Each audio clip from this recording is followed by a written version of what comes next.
Good morning.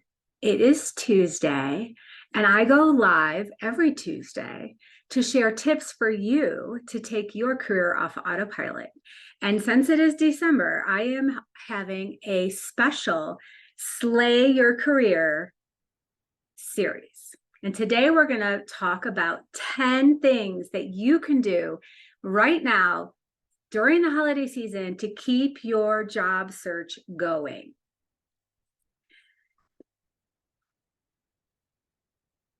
When you're looking for a job, when you've been looking for a job or you're getting ready, it can be really frustrating during the holiday season when everybody else is slowing down and you want to keep going. I'm going to share some ideas. No two job searches are the same. Pick and choose the ideas that work for you. To begin this, if you've been following me for a while, you know my number one job search tip is networking, networking, networking. And I don't know whose statistics you believe. I looked at the US Bureau of Labor Statistics, and they said that anywhere from 40 to 85% of jobs are landed through connections in your network. But hey, think back on your career. How many doors were opened? How many opening your eyes to opportunities? And how many playing out jobs have you gotten through connections in your network? Networking accomplishes a few things. It gets you comfortable talking to people, strangers, about what it is you do and what problems you solve. Practice makes perfect, and practice builds your confidence. So when you are in those interviews, you can show up exactly the way that you want to show up. When you network effectively and you're memorable, not only can people refer you on, but they can remember you in the future when opportunities come up. I just received an email from a friend that I really haven't seen in person very much over the last 5 years, but we keep in touch on Facebook. And she thought of me and sent me a job listing that comes with that warm referral that jumps you ahead of the other 500 people who have applied for this job, right? How many of you would love that kind of referral? That is what networking gets you. Also, when you talk to people, you learn about opportunities as well as you get to support them. And when you are in a job search, sometimes it's really hard to feel good inside. But when you can help somebody because you're looking at the job listings and you're, oh, that job will be perfect for so-and-so. When you help someone else, it lifts you up and makes you feel better. There are so many holiday events. Connect at these holiday events. Also, reach out to all the people in your network. How many people have you not talked to in a long time? Think back to previous jobs. Reach out, wish them holiday greetings, ask them how they're doing, maybe comment on something they've posted, and just let them know that you're in a search and exactly how they can help you. Schedule coffee meetings, virtual interviews, get them scheduled for January, because how great is it going to feel when you open up your calendar after this long break and you have stuff on the calendar?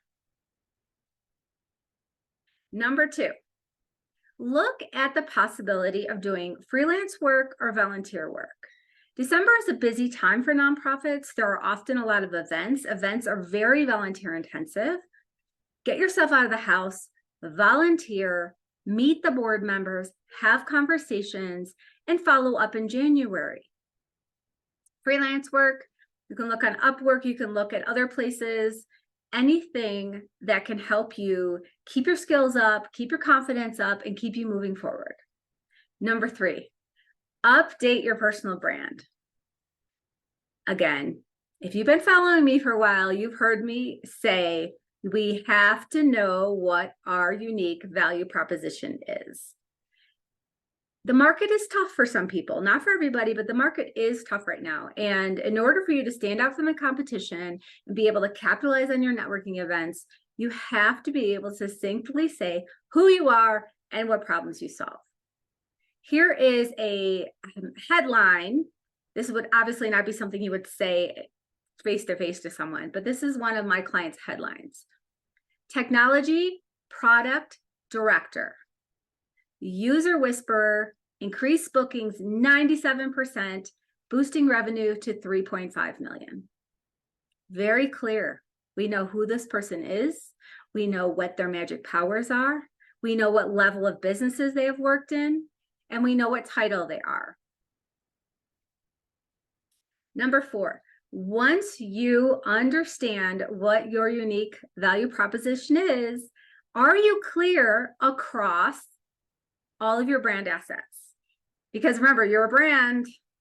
Your brand assets are things like your resume, your cover letter, your elevator pitch, your portfolio, your LinkedIn profile, but also how you show up in LinkedIn or social media, how you post, how you comment on Reddit, whatever your industry uses, be there, show up, comment, start letting people see who you are and your brilliance. Number 5, you can also upskill during this time. Look at people who have the jobs that you are trying to get. What did they do in their career? What certifications do they have? Or maybe there is something you always wanted to learn, but you just haven't had the time. Well, chances are you're going to have 10 to 20 hours where at least over the holiday period that you can use to dedicate to learning something new. And when you do these things, especially if you do it in a free group setting or a paid group setting, make sure you're connecting with everyone in that group. I also know someone who was offered a job from one of the people who are in a class with them. Number 6, this is really important, and I need to take my own advice, but you need to rest, recharge, and rejuvenate your body and mind during this period. Chances are, if you've been in a prolonged search, you are burnt out, frustrated, angry, all of the above. Take some time off, connect with your family, connect with your kids if you have them, they're home on break. As your mind starts to calm down and slow down, do some journaling. Get your thoughts out. And that leads me to number 7, which is reflect on what you've done so far. What is working and what isn't? What are your blind spots? Here's a common blind spot I see with some people in their job search. They apply for a lot of jobs and they get a lot of screening interviews or first interviews to the point where they're interviewing 2 or 3 times a week, which feels good. It feels like progress. But if you've already done 30, 40, 50 interviews, this is a blind spot. This is not working. Try a different approach. And what would that be? As you reflect, also look at, are you showing up the amount of hours you want? Are you putting the effort you want into the search? Are you networking enough? That kind of stuff. And when you land your interviews, are you really prepping to the extent that you should? And number 8, I'm going to answer my question that I posed. What else could you try? Go on the offense in your search. What does that mean? That means really dialing in to what it is you're looking for. Make a target list of companies that you want to land at. Start researching them. Start connecting with the people who work there on LinkedIn.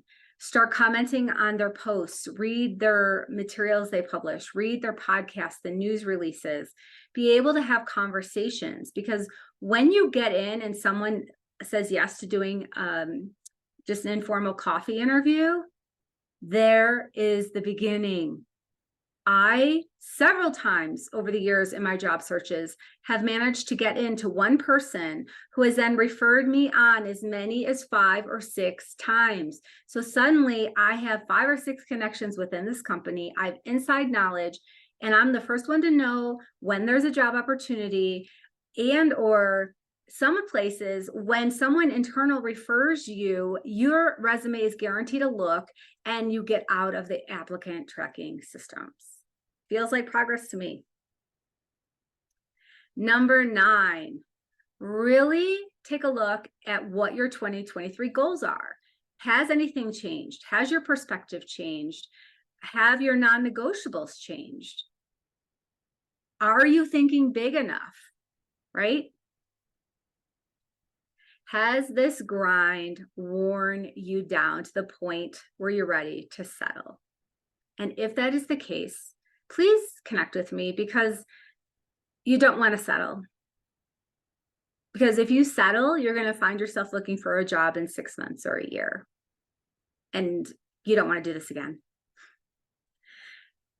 Maybe it's time to pivot towards a different industry. Maybe it's time to consider building out that side hustle that will then turn into your entrepreneurial adventure. Or maybe you're ready. You just need someone to kind of guide you and actually doing that entrepreneurial adventure. If that's the case, definitely join me next Tuesday, where I'm going to share tips for small business owners. And number 10 on my list of things you can do to keep your career search going right now during the holiday period is be realistic. Look how much time you have on your calendar to do career-focused work over the next few weeks. Look at the 10 things I've shared and pick 2 to 3 activities that make the most sense for you. Rest and recharge should absolutely be one of them. I'm going to add one more bonus item. I am so grateful to all of you for your support in this year as I've grown my business. I am grateful for everyone who attends my courses, who has connected with me on the phone. And in return for that gratitude, I want to offer a series of 3 calls for free with anyone who wants help with this process, who's just feeling stuck and or you're an overachiever and you just want to have conversations, see what nuggets you can glean, and really, really jump forward in January. Be ahead of the pack. If you want to connect with me, click the link in my profile or in the comments to schedule your discovery call. This must be scheduled before the end of the year to qualify for the series of 3 calls. Join me next week, Tuesday at 9 a.m. Mountain, where I'll be talking about slay your business. Kick that frustration to the curb and emerge with actionable strategies to get your business going in 2024. And then my series will return Tuesday, December 19th at 9 a.m. for Slay Your Life. Because if your mindset and life vision do not align with your career vision, you're going to struggle. It all goes hand in hand. Thank you for joining me, and I will see you next week.